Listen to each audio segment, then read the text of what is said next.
पाणी हक्क संघर्ष समितीच्या आजच्या या लढ्याचे आणि या सभेचे अध्यक्ष, या तालुक्यातील ज्येष्ठ शेतकरी नेते आदरणीय खंडूबाबा, आमचे बंधू आणि राज्यातील शेतकरी नेते आदरणीय डॉक्टर अजितजी नवले, या संपूर्ण चळवळीला पाठिंबा देण्यासाठी मुद्दामून उपस्थित असलेले आपल्या तालुक्याचे लोकप्रिय आमदार डॉक्टर किरणजी लहामटे आणि सर्व सन्माननीय व्यासपीठ, बहुसंख्येने उपस्थित असलेल्या सर्व माता भगिनी, प्रिंट मीडिया आणि इलेक्ट्रॉनिक मीडियाचे सर्व प्रतिनिधी, 1.5 तासापासून आपली सभा या ठिकाणी चालू आहे. पाणी हक्क संघर्ष समितीच्या व्यासपीठावर सत्ताधारी आणि विरोधक आल्यानंतर भाषणाला कोणत्या दिशेला न्यायचं ही फार मोठी अडचण डॉक्टर साहेब होत असते.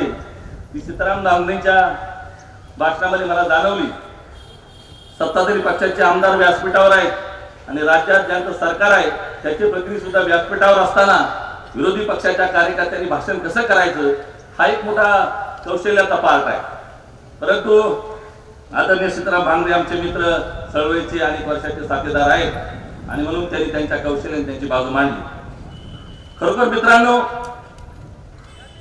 गेल्या अनेक वर्षापासून ज्या प्रश्नासाठी या तालुक्यातील जनता, या तालुक्यातील सत्ताधारी आणि सत्ताधाऱ्यांच्या विरोधात असलेले नेते मंडळी, राजकीय पक्ष बदलत राहतात, राजकीय पक्षातले नेते मंडळी इकडे तिकडे जात असतात, पण प्रश्न मात्र डॉक्टर साहेब हे तसेच असतात आणि ते सोडवण्यासाठी मात्र ज्यांच्या मनामध्ये शेतकऱ्यांबद्दल प्रामाणिक तळमळ आहे, शेतकऱ्यांच्या माता भगिनींच्या विषयी प्रेम आहे, अशी माणसं मात्र राजकीय पक्षामध्ये कोणत्याही विचारावर असलो तरी मात्र प्रश्नाबरोबर एक होतात. ही या तालुक्याची परंपरा आहे. त्या परंपरेला साजेसं काम मला विशेष कौतुक करावं लागेल ते धामणगावरीच्या सर्व तरुण मंडळींचं, ज्यांनी या चळवळीला सुरुवात केली. त्यामध्ये आमचे ज्येष्ठ नेते आप्पासाहेब आवारी, बाळासाहेब बोर, बाळासाहेब आवारी आणि त्यांचे सर्व सहकारी मित्रांनो, सुरुवातीपासूनच्या भाषणामध्ये एका गोष्टीवर वारंवार चर्चा झाली आणि तो मुद्दा माझ्या मनामध्ये घर करून राहिलाय की आपल्याला कोणत्याही राजकीय पक्षाला टीका करायची नाही, कोणत्याही नेत्याला टार्गेट करायचं नाही, कोणत्याही पक्षावर कोणत्याही विचारांवर टीका करायची नाही. हे असं सांगत असताना मग भाषणातली मुद्दे कोणते मांडायची, एक वक्ता म्हणून, एक कार्यकर्ता म्हणून माझ्यासमोर प्रश्न आहे. आमदार साहेब, आता आपलं सरकार आहे राज्यामध्ये. 10-12 वर्षापूर्वी उच्चस्तरीय कॅनलचा लढा डॉक्टर अजित नवलेंनी उभा केला.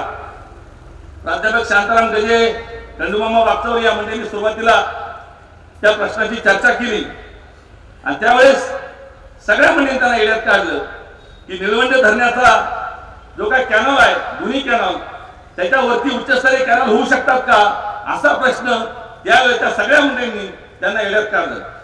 परंतु तो उच्चस्तरीय कॅनल होऊ शकतो, तो फिजिबल असतो आणि उच्चस्तरीय कॅनलमुळे आपले उर्वरित जी गाव आहेत त्या गावांना पाणी मिळू शकतं, अशा प्रकारची भूमिका डॉक्टर अजित नवलेंनी घेतली आणि त्यावेळेच्या तत्कालीन तालुक्याचे लोकप्रतिनिधी असतील, प्रशासनामधले अधिकारी असतील, या सगळ्यांना त्या गोष्टी मान्य कराव्या लागल्या. डाव्या बाजूचा कॅनल, उच्चस्तरीय कॅनल पूर्ण झाला. मला त्याचं समाधान आहे. आमच्या विभागातले त्यावरची गावं, मराठी असेल, बैरवाडी असेल, मेंदुरी असेल, ढुकली असेल, या सगळ्या गावांना पाणी मिळतंय. तांबूळ अजूनही वंचित आहे, कारण तो काही पाण्याचा जो काही फॉर्म्युला ठरलाय त्या ठरलेल्या फॉर्म्युल्यानुसार पाणी जात नाही. डॉक्टर साहेब, पाणी पुढे गेलं की मेंदूरची लोक मागं वाट धरून घेतात. डोकरीमध्ये लागवडी सुरू झाल्या की डोकरीचे लोक वाट धरून घेतात. त्याचा सुद्धा आमदार साहेब साच्या बसवावं लागेल. हे होत असताना मात्र उजव्या कॅनलकडे जाणीवपूर्वक दुर्लक्ष झालं. ही गोष्ट कशी काय नाकारता येणार आहे? ही गोष्ट कशी काय नाकारता येणार आहे की ज्या महाराष्ट्राच्या अॅक्युरेटसाठी तत्कालीन प्रशासनाने पैसे मंजूर केलेले असताना सुद्धा 10 वर्ष महाराष्ट्राच्या अॅक्युरेट पूर्ण होत नाही. ही खरी चिंतनाचा विषय आहे. आपली मागणी रास्त आहे, आपली मागणी एकदम साधी आहे की महाराष्ट्र अॅक्युरेट पूर्ण करा आणि ते पाणी आमच्या उजव्या कॅनलला द्या, आमच्या उच्चस्तरीय कॅनलला द्या. माशी नेमकी शिंगते कुठं, घोडं आढळय कुठं, याचा शोध डॉक्टर साहेब तुम्ही खरा घेतलेला आहे. तुम्हाला माहित आहे, तुम्हाला या सगळ्या आंदोलनाची पार्श्वभूमी माहित आहे, तुम्ही या सगळ्या आंदोलनाचा बारीक अभ्यास केलेला आहे. जोपर्यंत सुरक्षितपणे डाव्या कॅनलचं पाणी खालच्या भागाला जात नाही तोपर्यंत उजव्या कॅनलला पाणी काढलं जाणार नाही, उजव्या कॅनलच्या उच्चस्तरीय ॲक्वाडक्टला पाणी काढलं जाणार नाही आणि म्हणून ते नाक आपलं ताबूत ठेवलेलं आहे. ही गोष्ट जाणीवपूर्वक लक्षात ठेवा. येणारा काळ या प्रश्नावर या तालुक्यामध्ये आपल्या सगळ्यांना संघर्ष करावा लागणार आहे. कोण करतं हे? काही मंडळी जाणीवपूर्वक न भेटाचं राजकारण या तालुक्यामध्ये सुरू केलेलं आहे. अंबरच्या आणि धामणगावाच्या नागरिकांनी स्वतःच्या हक्काच्या पाण्याच्या लढ्यासाठी बैठका घेतल्या आणि संगमनेरच्या काही मंडळींनी प्रेस कॉन्फरन्स केली आणि प्रेस नोट काढली. आमदार साहेबांनी, तुम्हाला माहित असेल साहेब, तुम्ही वाचली असेल प्रेस नोट. मतभेदाचं राजकारण सुरू केलंय. मला त्या मंडळीला इशारा द्यायचा आहे, या तालुक्यातील सर्वसामान्य जनतेने आपल्या हक्काची एखादी गोष्ट जर मागितली तर त्यावेळेस तुम्ही त्याला संगमनेर अकोल्यामध्ये संघर्ष निर्माण करता. नामदार बाळासाहेब थोरात आमचे नेते आहेत. आम्ही त्यांच्या पक्षाचे जरी नसलो तर संगमनेर आणि अकोला तालुक्याने कायम महाराष्ट्रामध्ये, या जिल्ह्यामध्ये एकत्रितपणे राजकारण केलेलं आहे.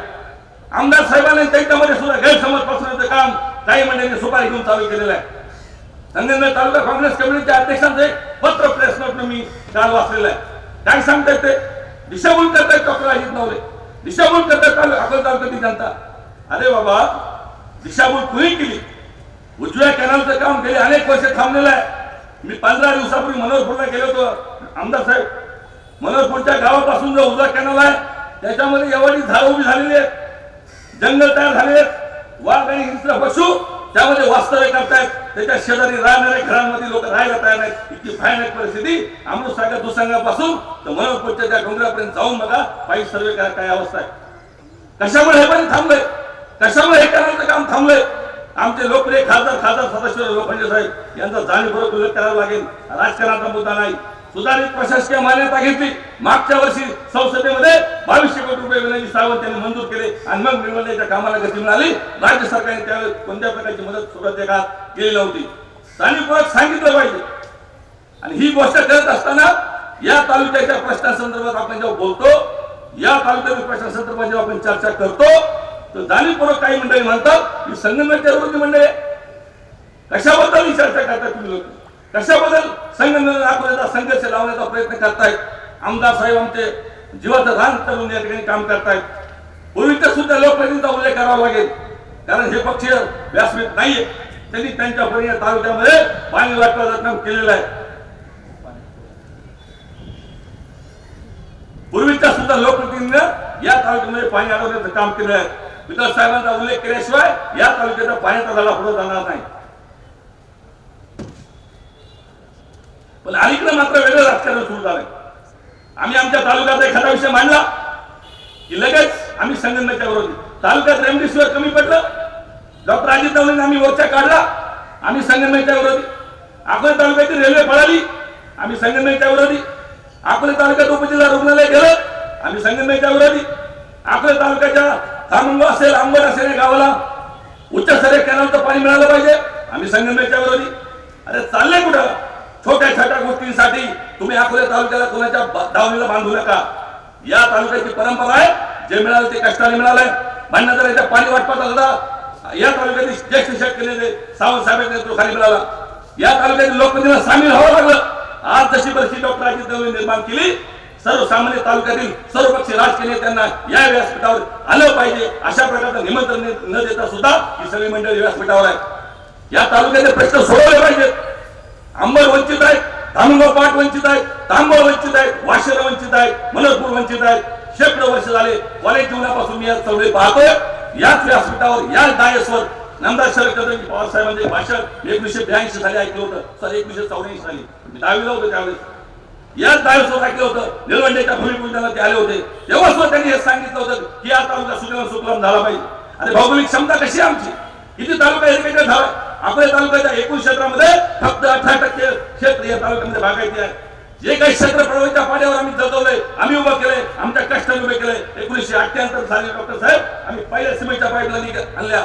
कपसट मोटारी त्यावेळेस आम्ही राहत्यावरून आणल्या. आम्ही आमच्या कष्टाने पाईपलाईन, धुमाडीची पाईपलाईन असेल, आमचं नवलेवाडीचं लिफ्ट इरिगेशन असेल, कानिपनाथ योजना असेल, औरंगपूरची पाईपलाईन असेल, या योजना प्रवरल्या शेतकऱ्यांनी कष्टाने उभे केलेल्या आहेत. प्रवरच्या हक्काचं पाणी मिळवलंय. आज तीच वेळ ते पाणी जाण्याची वेळ आहे.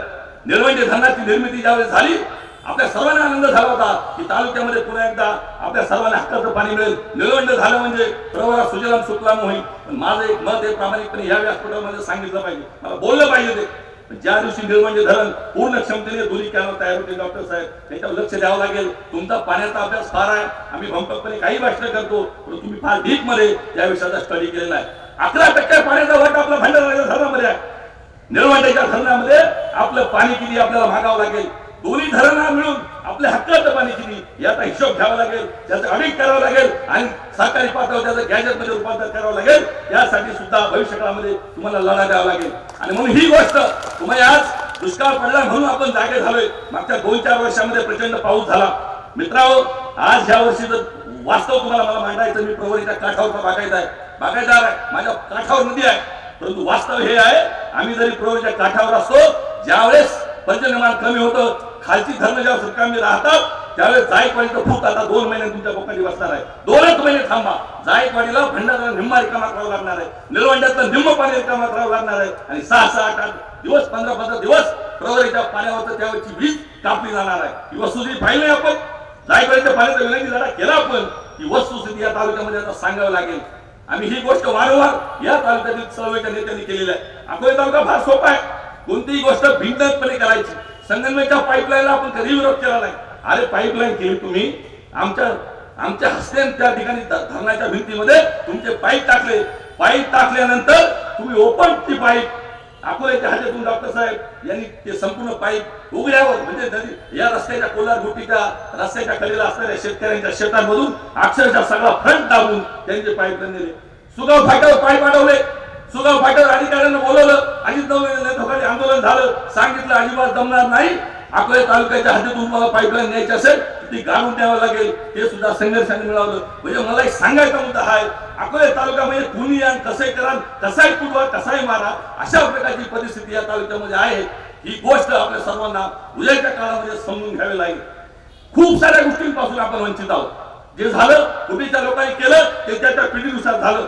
आमदार साहेब, नवीन पिढीनुसार आमच्या भविष्यासाठी आम्हाला ज्या गोष्टी करणं गरजेचं आहे त्याची चर्चा सार्वजनिक व्यासपीठावर झाली पाहिजे. मी काल परवा एका जुन्या पिढीतील नेत्याशी बोलत होतो. अरे मला किती वर्ष भंडाऱ्याच्या आणि निळवंड्याच्या पाठपर्यंत विषय तुम्ही आम्हाला किती वर्ष सांगणार? माझं वय आता 45 झाले. मी जेव्हापासून मला कळत होतं तेव्हापासून या चळवळीचा इतिहास सतत माझ्या कानात आहे. अरे परंतु आमच्या आजूबाजूचे तालुके हे आमच्या 100 पट पुढे निघून गेले. जरी थोरला भाऊ मोठा असेल आणि त्याच्या ताकद जास्त असेल तर त्याच्या ताकदला ओढायची दानत या अकोल्याच्या जनतेची नाही. जे आमच्या हक्काचं आहे, जे आमच्या कष्टाचं आहे ते आम्हाला मिळालं पाहिजे. जेवढी राष्ट्र बांधून आमच्यावर या ठिकाणी आहे एवढंच बोलतो आणि थांबतो, कारण मागून वंचित हात लावलेला आहे. धन्यवाद.